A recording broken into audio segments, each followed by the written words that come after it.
Seeking and saving. Let's look at Luke 19:10. Luke 19, we're talking about Zacchaeus, who was a tax collector, and Jesus comes to visit him, doesn't he? Verse 9 says, Jesus said to him, "Today salvation has come to this house, because this man too is a son of Abraham. For the Son of Man came to seek and to save what was lost." And I love what I have written on the side over here. Zacchaeus is drawn to find out about Jesus. So Jesus draws us to him. And the second thing is, Jesus is intentional. He stops in his walk to see Zacchaeus there. And Zacchaeus is excited to see that Jesus made an effort. When do I stop and share Jesus with others? That's a really good question. And then number 3 says, Jesus saw Zacchaeus as a sheep with no shepherd. And Zacchaeus repented, which means he turned his heart around. And then number 4 says, Zacchaeus began a relationship with Jesus, and that changed everything. So I love that, don't you? I love these 4. Jesus draws us out. Jesus is intentional to stop. Jesus saw Zacchaeus as a sheep with no shepherd. And Zacchaeus began a relationship with Jesus that changed everything. Those are 4 really great points to keep in mind. Let's read for today. Seeking and saving. All 4 gospel accounts record a form of the Great Commission. Jesus is commissioned to his disciples to continue his work on earth. Perhaps the word that tie our commission to Jesus' own mission most clearly are found in John 20, verse 21. Peace to you. As the Father has sent me, I also send you.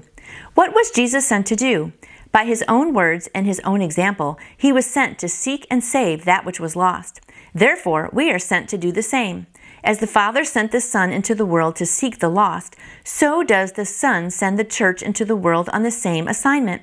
Jesus' words to that effect came at the end of his encounter with Zacchaeus, a wealthy tax collector who Jesus called to himself, Luke 19, 1-10.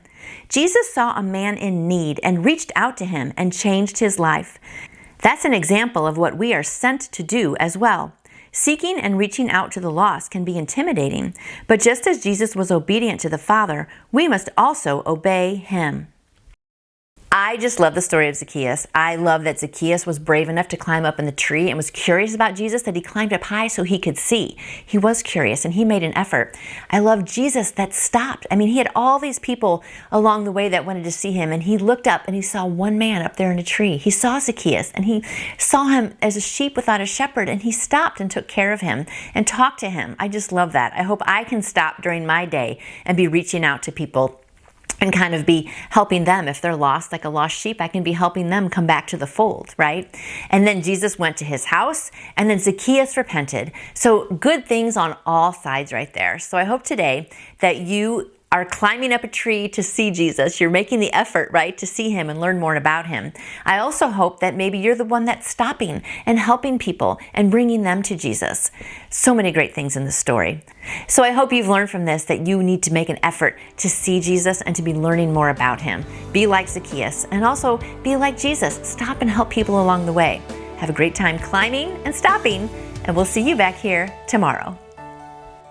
You can order your own copy of Strength for Today by Dr. David Jeremiah by going to davidjeremiah.org or calling Turning Point at 877-998-0222. And I would like to answer any question you may have about faith in Jesus. Just email me through my website, nancyjoytoyou.com. I hope you lean on God's strength and have a fantabulous day.